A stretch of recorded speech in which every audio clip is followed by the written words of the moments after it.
Now, we delivered a story out of the Petrified National Park regarding some newly purchased land that is nearly doubling the size of the park.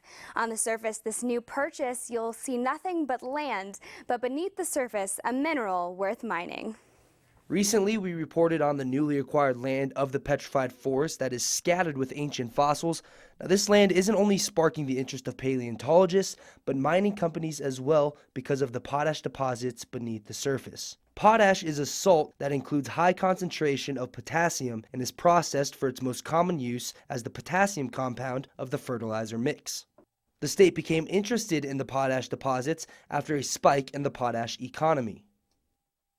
The price of potash worldwide spiked in about 2008. And at that time, the state of Arizona knew that there was a potash deposit here, but it had never been economically viable to mine it. As soon as the price went up, the state was interested in the economic activity, and so they put that word out to the mining companies.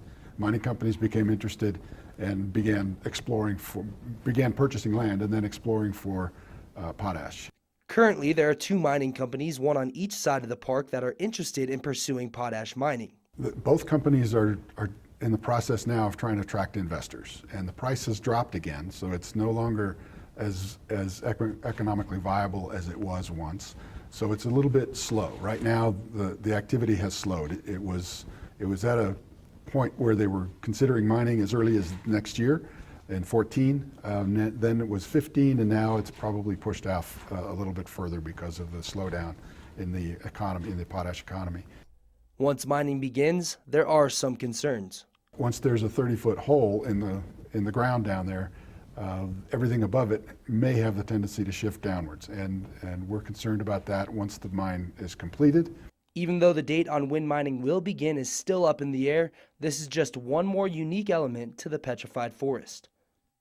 We get to enjoy the national park and the scientific resources on the surface and the economic development of the potash mine as a benefit to the community. For NAZ Today, I'm Kyle Benedict.